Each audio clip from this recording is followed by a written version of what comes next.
Before I start this video, I want to let you all know I am working on the World Championship vlogs. I'm currently working on the opening ceremony, which is taking quite a long time to edit. Also, I managed to get my first 5.7 on a cycle.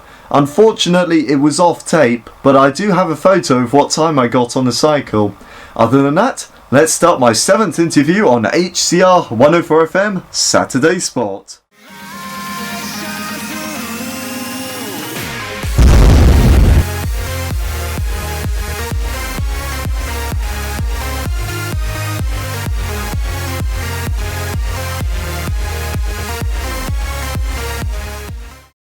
This is Saturday Sports on HCR 104FM. Welcome Saturday Sport this afternoon here on HCR 104FM online at hrfm.co.uk. Hope you're well this afternoon. It's sort of a bit of an overcast day, but that's not going to stop fun here on Saturday Sport, is it? Absolutely not. Yeah, it's a bit of a miserable day, isn't it? You know, we're expecting May, the weather to get a bit better, but there you go. If you're doing a bit of sport today, there's probably welcoming and been... Absolutely. So much to chat about this afternoon. Of course, we're going to dive down into a little bit of local sport. A big interview, really, this afternoon. Mr. James Acraman is back on the show, not on the phone this time, but live in the studio. So we might be having a little go with the speed stacks. We never know. And if we do, we'll put a video online for that. But he's come in and extraordinary what he's done recently. He's been in Taipei in Taiwan. 4 gold medals in the World Championships. That's incredible. That's astonishing, isn't it? It is to go to them sort of places because the Asians, you know, their coordination with things like that, they're so fast. You know, let's be honest, they're very good at badminton, aren't they? Obviously that. Snooker, how good they are, but coordination. So he's done exceptionally well to go out there and win 4 gold medals, hasn't he? Actually, not only that, he's got 1 silver and 2 bronze as well. So wow, a lot to add to his collection. And he's got some big news as well to tell us, which he's keeping under wraps. So we look forward to chatting to him about that very shortly here on the show this afternoon. Apart from that, let's just get the latest then from the Premier League. Welcome back to Saturday Sport this afternoon here on HCR 104FM. You've Isaac, Matt and Stuart for the duration of the show. We're here till 6 o'clock this evening. Thank you very much for joining us. If you just joined us, we've got a very special guest now live in the studio. He goes by the name of Mr. James Acraman. James, how you doing? I'm doing really good, thank you, Isaac, and thank you so much for having me on the show once again. Absolutely brilliant. It is absolutely... remarkable to have you basically on the show again. I believe this is the 7th time now. You've been in the studio a couple of times, quite a lot of been of phone interviews, but it's been absolutely amazing to have you back in the studio because you've got so many stories to tell us since you've last been here, haven't you? So I just want to talk to you first of all about sports stacking because we have quite a lot of new listeners now to the show who don't know what sports stacking is about at all, because it's still quite a niche sport, isn't it? But which is developing now in the mainstream a little bit better than it was before. But just tell us a little bit about sports stacking in a couple of sentences. Sure thing. Well, sports stacking is a sport where you have 12 or 9 specially designed cups and you stack them into 3 different sequences as fast as you can. Absolutely brilliant. So these cups, what sort of cups are they made out? Because they're not just flimsy, you know, these white plastic cups, are they? They're specially designed cups. Yes, they are. They're cups where you have at least a hole. Some of them have 4 holes. The Pro Series 2 have 1 hole, which is 1 big hole in order for the air to escape quicker. So how big are these cups then? The cups are about... I think about... size of a regular beaker. Yeah, size of a regular beaker, which is about 10-15 centimetres. Okay, and so the aim of the game then really is to create different sequences. So it's not just one sequences, there's a wide variety of sequences. And so just talk us through some of those sequences. The main sequences are the 3-3, the 3-6-3 and the cycle. The easiest one is the 3-3 because you basically have 3 cups and another 3 cups, so it's 9 cups. And of course the main key to it is to use both of your hands at the same time for the 3-3, which is take 1 cup in each hand, put 1 down, put on top, and then it goes for the same for the rest of the 3. And then afterwards it gets harder with the 3-6-3 because you add an extra 3 cups to the middle 3 cups in order to make it into a 6 stack. So you have the 3-6-3, which works the same way as the 3-3, but except for the 6, stack, you need to take 3 cups in one hand, 2 cups in the other hand, and then build a pyramid of 3, 2, 1. And with the cycle, which is the hardest sequence for the beginners to do, because you have the 3-6-3, the 6-6, down stack them as well, and then the 1-10-1, and then you down stack them back into the 3-6-3. Absolutely brilliant. It seems like there's a variety of challenges, a variety of stacks and cycles that you can actually do. Is there new ones coming up each time and people developing new different sequences? There isn't really much, but people usually do it with freestyles, but also there's doubles and the relays, which with doubles you have another person doing the cycle, or so you have one hand. Yeah. And also with the relay, you basically have 4 stackers, but doing either 3-6-3 or the cycle, where you take turns in doing the 3-6-3 cycle. Absolutely brilliant. To me, you're telling me a load of numbers, but I'm thinking I'm getting the logistics of it, James, I'm sure. But what's your favourite sequence to do and why? I would have to say between the 3-3 and the cycle, reasons why I've actually been doing well with them and getting new records each time. But with the 3-3, it's the easiest one to do. And my favourite with the cycle is mainly because it's the hardest for beginners to do, and it does look a lot more impressive, and it does make it look easy, but it's actually really difficult when you first try it. I see, and if I remember rightly, you broke a record when you came last time into the HCR studios, didn't you? But it couldn't be quite counted, could it? No. Tell us why. The reason why is because to try and get a UK record, you need to have a judge and also a camera, and it has to take place in a venue where the WSSA, the World Sports Stacking Association, can properly verify it. So it's a shame that the studio webcam or the camera that we have couldn't verify that for you, and hopefully a judge was looking on the other end of the camera. But because there's an absolutely brilliant record broken. But if you do want to join us live on the stream of the camera to see James perform, well, I like to call them tricks, because it's sort of a little bit of magic, because it's that quick. It's unbelievable. It's actually happening, James. But, yeah, very much the Dynamo Sports Stacker. Absolutely. So if you want to watch James in action a little bit later in this interview, feel free to join us online and check that out, of course. Right, so let's move on, James. I really want to talk about the World Championships, because this is the latest thing that's happened in the calendar, really, of the year of 2017. You're in Taiwan for the World Championships. Just tell us, first of all, how did you get on? I felt to myself that I did absolutely amazingly. I mean, it was definitely the sorts of results I was hoping to possibly get. Although I was kind of hoping, like, it would be nice to be in, like, you know, definitely the top 10, but I did not expect it to be top 3 all the way for the overall results. With the culture in Taiwan, it was very interesting, but very different to how it works in the UK. But with the 3 gold, the 3 gold medals which I got those in the relays, which are the 3-6-3 head-to-head relay, cycle head-to-head relay, and the 3-6-3 timed relay. Now with the 3-3 3-6-3 cycle, I came second place in all of those, which it was amazing. Which 2 of which I actually set a new UK record for my age group, which for the 3-3 I got 1.8 seconds, and the 3-6-3 I got 2.34 seconds, which those times I cannot argue with. Those were definitely the times I was hoping to get. And with the doubles, I got it with my really good friend Wyndham. So shout out to you, Wyndham, which we managed to get 9 seconds on the doubles, which we came 3rd place for that.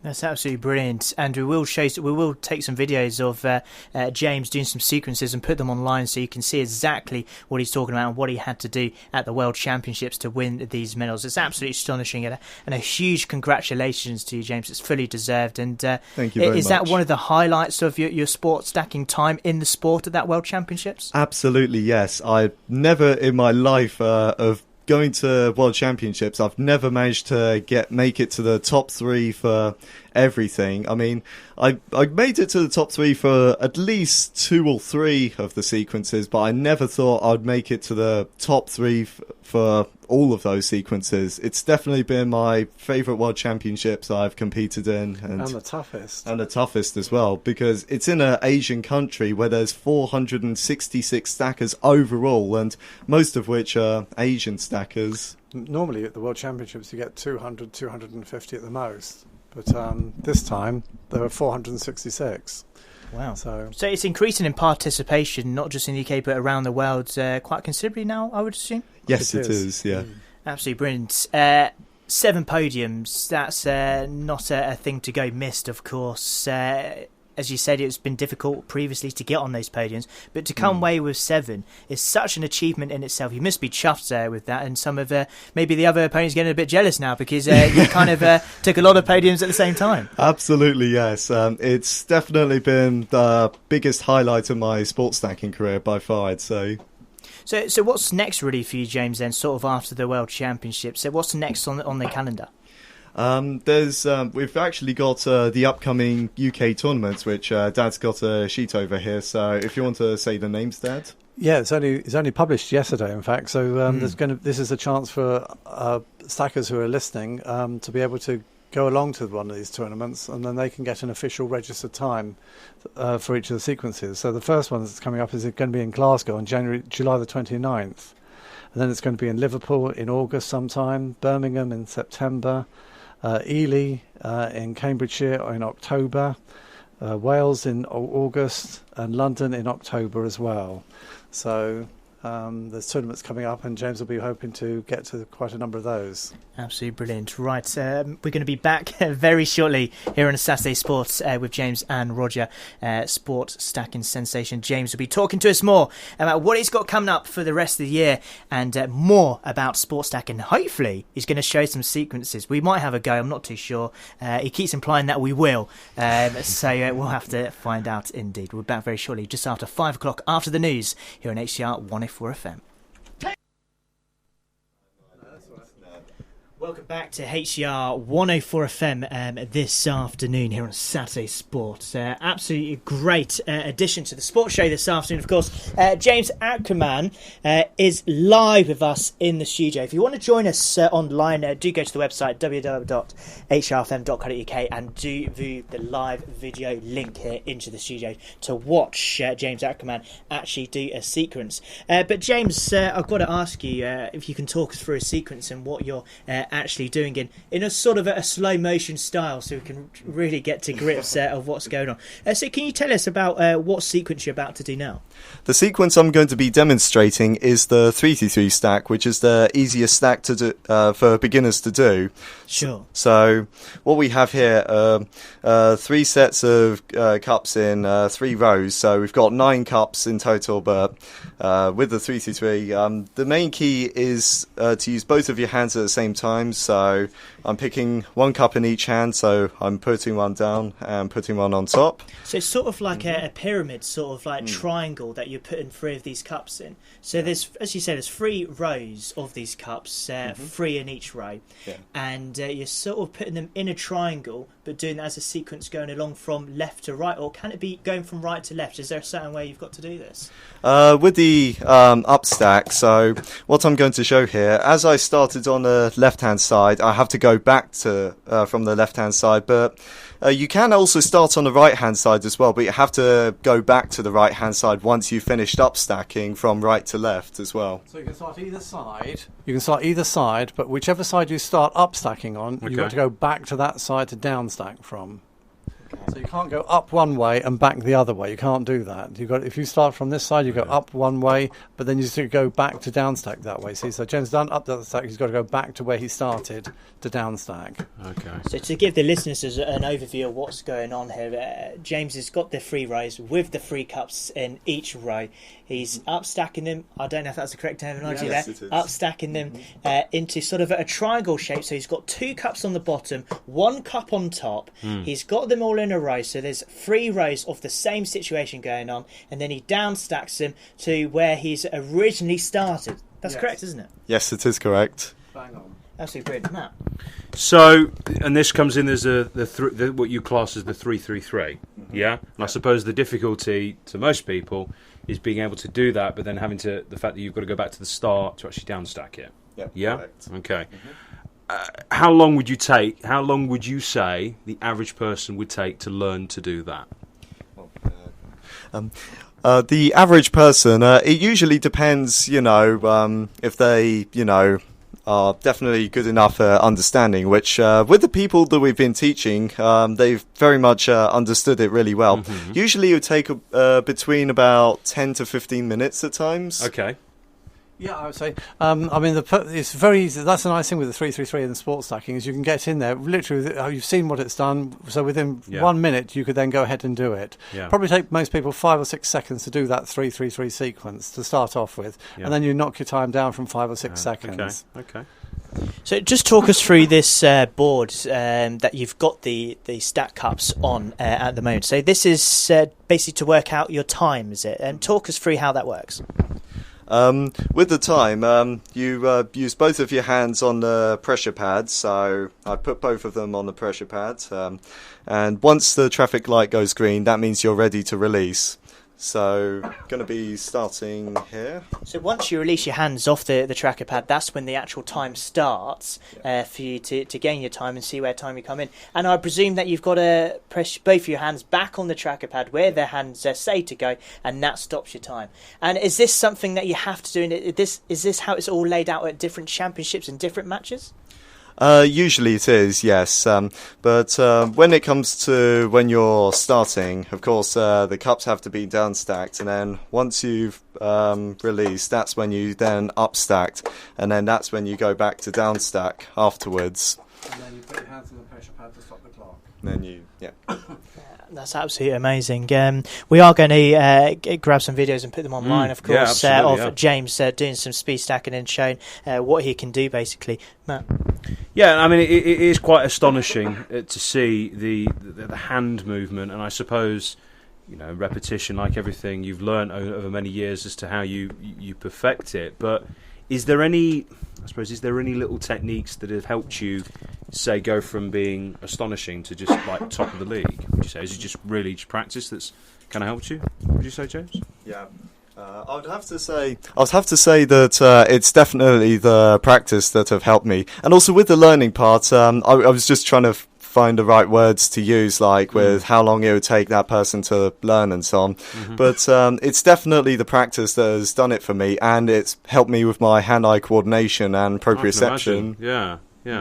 It's pretty amazing, isn't it? It's absolutely brilliant. And I was reading somewhere as well with sports stacking, there's a Junior Olympics that goes on for sports stacking, which is incredible in the scheme of things. Could you see maybe any opportunity in the future for speed stacking to go one step further, maybe into the Olympics? Because, there's so many different sports now, even of niche sports, applying to go into the Olympics, chess being one of them, hopefully for Tokyo in Japan. So could we maybe see an entry or something put forward for sports stacking maybe in the future? That's what's being worked on right now. It's been worked on by the WSSA for the last few years, in fact. They've been working away at it, which is why they hold the Junior Olympics in America, which is on July the 28th, 29th. Sure. Okay. We've got 2 people from Team UK who are going over there, Amy and Neve from Northern Ireland. They'll be going to the Junior Olympics. They've already qualified for that. So, yes, that's the intention, is it's going to make its way into the full Olympics. That's the hope and expectation and what the people are working towards. Wow, so a future Olympian on the cards, potentially. Yeah? Okay. Absolutely. And how long have you been doing sports stacking now for, James? Yeah, I'm coming up to my 8-year anniversary with sports stacking, which I started back when I was 12 years old, and now I'm 20, going on 21. I am, and still continuing it on. Going on 35, it's absolutely. Yeah, I very much hope to still continue on. I remember there were about 3 times I was thinking of giving this up, but afterwards, after getting a bit more into it and realising where I went wrong, that's when I fixed my paths and continued it on furthermore. Brilliant, and there's so many hopes and achievements that you've already completed in speed stacking in your career in the sports so far. You've just completed the World Championships. You've had an absolutely fantastic time. You've come away with so many medals. It's great to see. You've got to be so proud of yourself for that, I'm sure. Absolutely. And you've got some possible matches setting up all over the country to take part of. The local one for us, of course, has been at Ely. Yep. Can actually people come and watch you, or is it all behind closed doors? Absolutely. I mean, usually nowadays I do live streams on Facebook, which quite an amount of my friends have been watching it and really supporting me on, which for those who tuned into my live stream, I want to give all of you a shout out for taking your time to actually check out my sports stacking. But also we go around to various amount of schools and different events for people to check out my sports stacking skills and for them to try it out for themselves and see, can they actually possibly be part of Team UK themselves? Yeah, absolutely. And a question for you, Roger, and it's still quite a niche sport, isn't it? As we know, sports stacking or speed stacking, however you want to say it.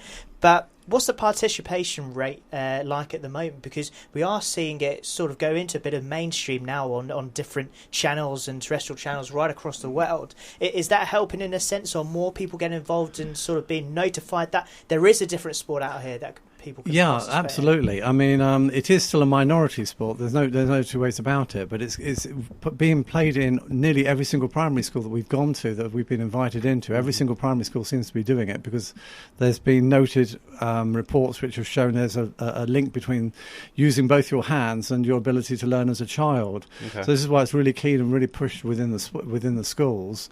So once those kids start getting older and more used to it, and they see the tournaments, and yes, to answer your question earlier, yes, they're very welcome to turn up to Ely and to actually just watch it. You don't have to participate. You can just turn up and watch if you want to. So if people want to are listening to this, James and Roger, today, and saying, you know what, I've been watching this through Video Link, I like the look of this, I want to get involved, how can they actually get involved and even participate in matches if they want to? Is it sort of a sense where they have to join a club, or can they sort of work on their own and enter that way? Well, James was a typical case in point. I mean, he just worked on his own and applied to join Team UK, went to the qualifying meeting and so on, and then went into the championships and so on. There's going to be UK championships in 2018, in February 2018. Mm-hmm. So people who are practicing at home, and most of the sports stackers that we come to meet are ones who have seen it and picked it up and really realised, yeah, this is a sport I want to get into, and they practice and play away at home all the time, and they'll turn up just to the tournaments. There are some places which hold clubs or whatever, but most of the time, most of the kids are doing it, practicing on the kitchen table at home. Wow. Okay. I mean, it is amazing to watch. I mean, obviously, as people will probably see online, the speed at which James is manoeuvring these cups around is actually absolutely phenomenal. And I suppose your point is interesting, Rod. You know, the fact that it has this ability to improve your hand-eye coordination, certainly from a kid's perspective down in primary school, it is quite amazing. And I suppose, from a sport perspective, it's a way that they're kind of giving back, really, aren't they? Yeah, it is. I mean, what I love about the sport is that for £60 you can become a world championship. A world champion. There's no other sport that you can really pay so little money and actually go right to the top of the world. And you took the question out of my mouth, really, Roger, on how much would actually this set you back to set up, to buy a mat, to buy a timer, and even the cups as well. So you're saying in the region of around about £60? About £60 for a set, yeah. You could get a set of 12 cups, which would be about, say, £16, give or take. Mat is about £15, time is about £30. So, you're looking about £60. You can go on and get more cups or professional cups, which are a little bit more expensive or whatever, but you don't have to. I mean, for £60, you've got something that will last you for the rest of your life. As your ability improves, as the more you want to get used to the kind of sport, then you'll probably want to add to it, wouldn't you? You can do. I mean, you can add, but you don't really need to add much more to it than that. I mean, you could get these are just a normal series Generation 4, I think, type cups, but you can get the Pro Series, which will be about £20. Okay. So for £80, then you've got something that'll take you, last you for the rest of your life almost, and you can carry it, and you can go right to the very top of the world. Wow, it's absolutely fantastic. Just talking through these cups, as you say, they're not normal drinking cups. As you know, they haven't got a solid bottom, so liquid cannot fall out. So they've got different holes. This one that I'm picking up now, of course, has got 4 holes in it. They've got 3 small holes and 1 larger hole as well. But is this due to aerodynamics, to wind flow, to airflow? What is the reason for this? The reason why is to actually allow the air to escape quicker, because if it's cups which have no holes, if it's like one of these Starbucks coffee cups or Costa coffee cups, they would actually go down slower. But if it's a proper speed stacks cup with holes in it, then it drops down very quick like that.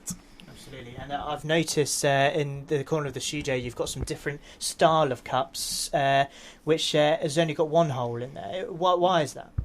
Usually it's because they're Pro Series cups, so they're like special edition cups. So these are actually, the ones that I have here are the World Championships Pro Series 2 cups, which they have one hole because they're a special edition, and also the air escapes like much quicker from those type of cups than other cups. They're almost not a cup, they're almost like a tube. I mean, it's almost the best way of describing it. It's a tapered tube rather than a cup. I find them really, really hard and fiddly to use, but the real champions, the real sort of fast sports stackers, they'll use these because they do go faster, but they're more sensitive and you say it's down to airflow, effectively, because of that. Yeah, you're therefore the cup downsack's quicker, and therefore you're shaving off another tenth of a second or whatever. Wow. And just like motor racing or whatever, a tenth of a second is everything to these sports stackers. Absolutely brilliant. Thanks for your questions coming in at HRFM on the Twitter this afternoon. We've got one here from Martin. He says, what's been the highlight of your career? What have you enjoyed most about it?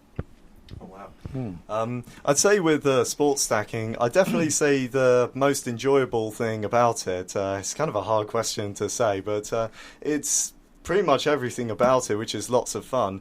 I mean, back when I was young, I used to find it really hard to try and find a sport to get involved with. But the main thing about sports stacking I like the most is that everyone out there is a really good sport about, whenever you get really good times that you're really happy with yourself about, which...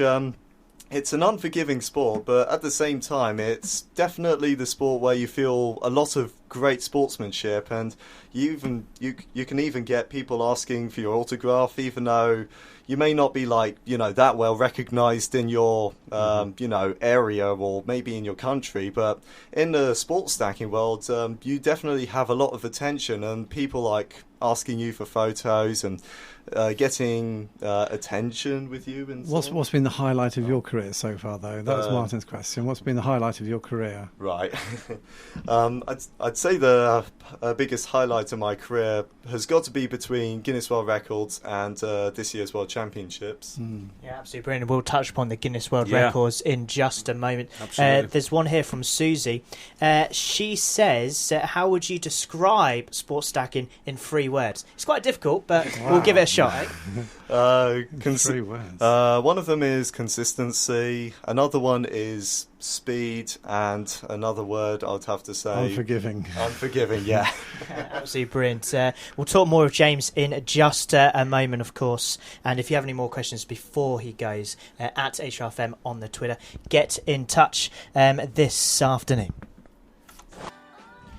Welcome back to Saturday Sport this afternoon, and it's currently 26 minutes past 5.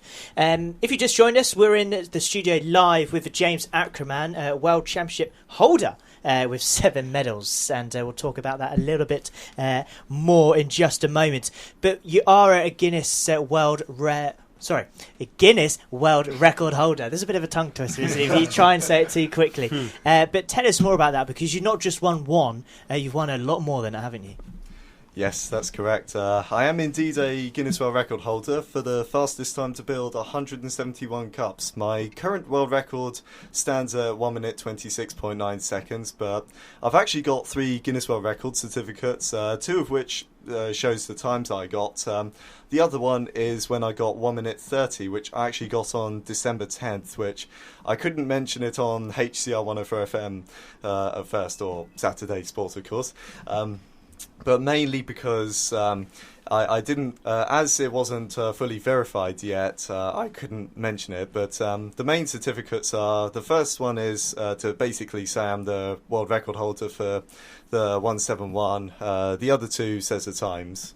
Yeah, that's absolutely brilliant. An absolute achievement to add to your collage of your sports stacking careers so far, which is absolutely brilliant news. Is there any more plans in the pipeline for maybe some more Guinness World Records to try out? I'm currently working on some of them, but I can't get into detail yet because we still have to wait. Yep. Yeah. No, absolutely brilliant. So absolutely fantastic. HCR will be the first to know, though. Well, we hope so. We absolutely hope so. Matt, you've got some questions on social media. Yeah. So obviously, there's quite a a massive appeal, certainly from a social media perspective.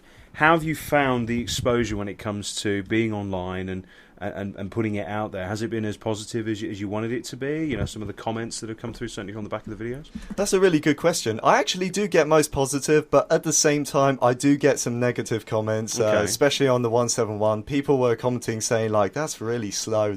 But I felt I just have to put those in a bin because with me, I try not to attract any hate at all, but I try to mostly focus on the positive. The positive energy goes into my strength. The negative energy just goes in the bin.